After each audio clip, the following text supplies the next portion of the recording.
ओम शांति।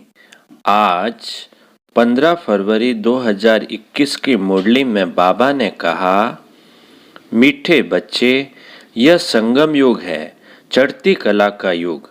इसमें सभी का भला होता है, इसलिए कहा जाता चढ़ती कला तेरे बाने सर्व का भला। प्रश्न है आज का, बाबा सभी ब्राह्मण बच्चों को बहुत बहुत बधाइयाँ देते हैं, क्यों? उत्तर, क्योंकि बाबा कहते, तुम मेरे बच्चे मनुष्य से देवता बनते हो। तुम अभी रावण की जंजीरों से छूटते हो। तुम स्वर्ग की राजाई पाते हो, पास विद ऑनर बनते हो। मैं नहीं, इसलिए बाबा तुम्हें बहुत बहुत बधाइयाँ देते हैं। तुम आत्माएं पतंग हो, तुम्हारी डोर मेरे हाथ में है। मैं तुम्हें स्वर्ग का मालिक बनाता हूँ। गीत है, आखिर वह दिन आया आज। अब सुनते हैं मुरली विस्तार से। ओम शांति। यह अमर कथा कौन सुना रहे हैं? अमर कथा कहो, सत्यनारायण की कथा कहो, व तीजरी की कथा कहो, तीनों मुख्य है। अभी तुम किसके सामने बैठे हो और कौन तुमको सुना रहे हैं? सत्संग तो इसने भी बहुत किए हैं। वहाँ तो सब मनुष्य देखने में आते हैं, कहेंगे फलाना सन्यासी कथा सुनाते हैं, शिवानंद सुनाते हैं। भारत में तो ढेर सत्संग है, गली गली में सत्संग है। माताएं भी पुस्तक उठाए बैठ सत्संग करती है, तो वहाँ मनुष्य को देखना पड़ता है।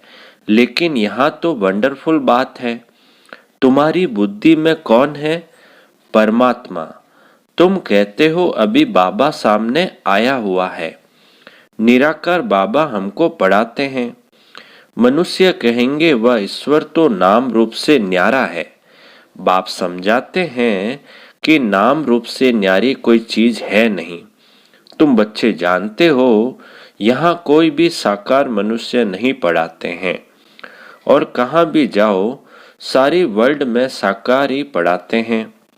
यहाँ तो सुप्रीम बाप है, जिसको निराकार गॉड फादर कहा जाता है।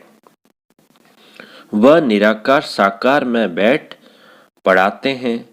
यह बिल्कुल नई बात हुई। जन्म बाई जन्म तुम सुनते आए हो, यह फलाना पंडित है, गुरु है, ढेर के ढेर नाम है। भारत तो बहुत बड़ा है। जो भी कुछ सिखाते हैं समझाते हैं वह मनुष्य ही है। मनुष्य ही शिष्य बने हुए हैं। अनेक प्रकार के मनुष्य है। फलाना सुनाते हैं, हमेशा शरीर का नाम लिया जाता है। भक्ति मार्ग में निराकार को बुलाते हैं कि हे पतित पावन आओ, वही आकर बच्चों को समझाते हैं। तुम बच्चे जानते हो कि कल्प कल्प सारी दुनिया जो पतित बन जाती है, उनको पावन करने वाला एक ही निराकार बाप है। तुम यहाँ जो बैठे हो, तुम्हारे में भी कोई कच्चे हैं, कोई पक्के हैं, क्योंकि आधा कल्प तुम देह अभिमानी बने हो।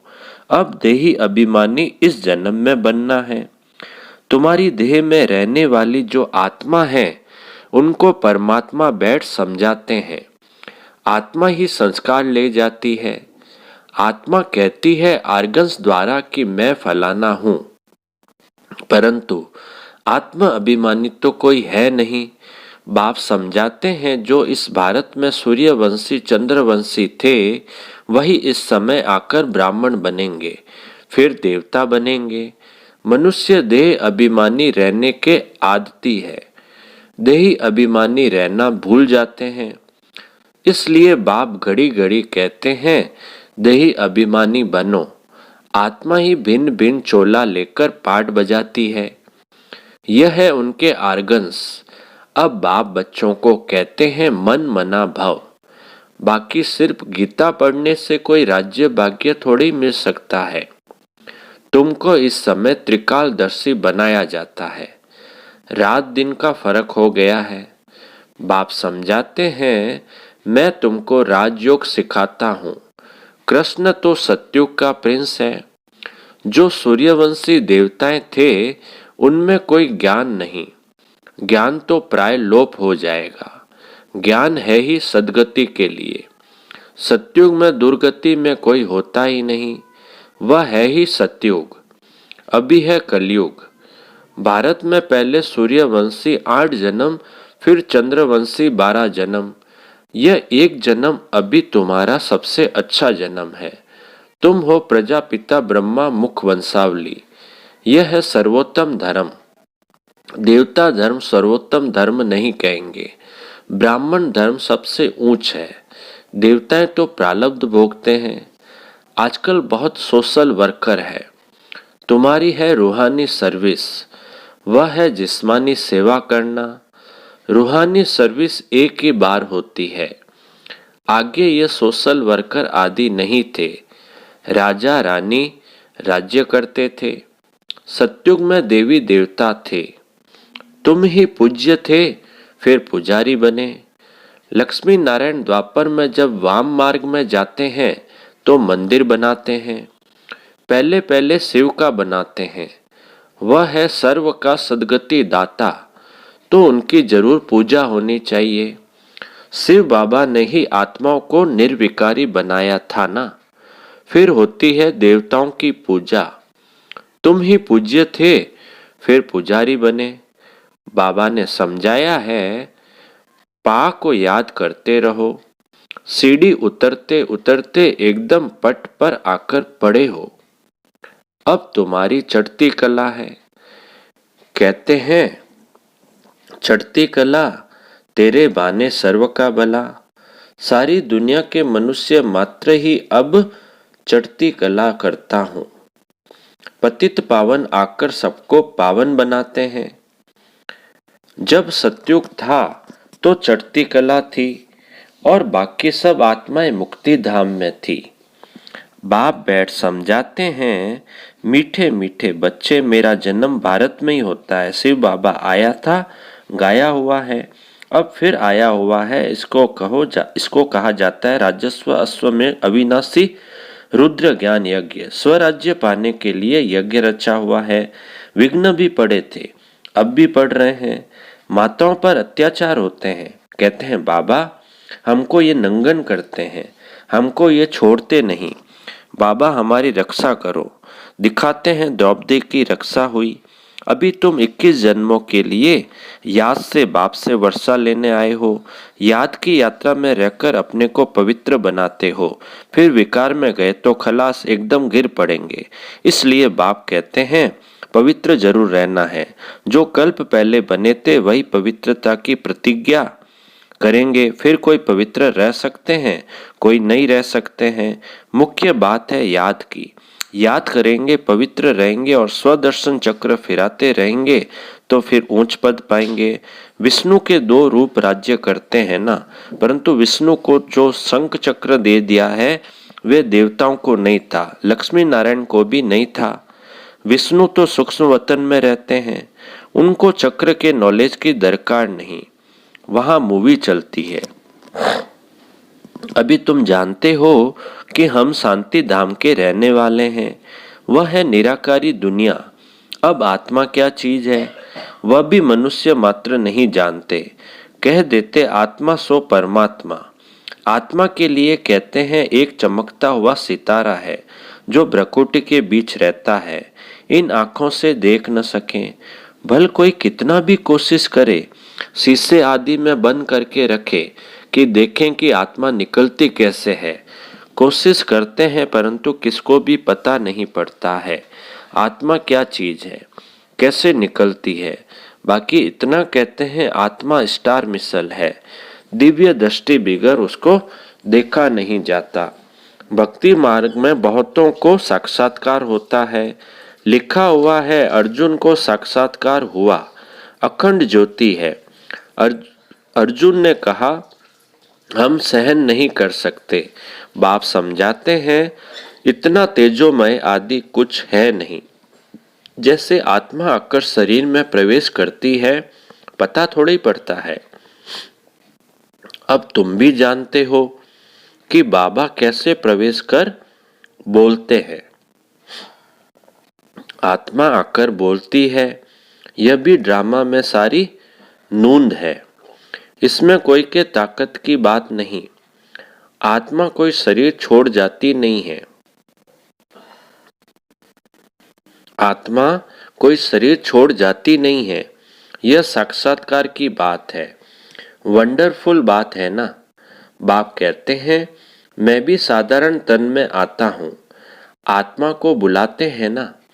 आगे आत्माओं को बुलाकर उनसे पूछते भी थे, अभी तो तमो प्रधान बन गए हैं ना।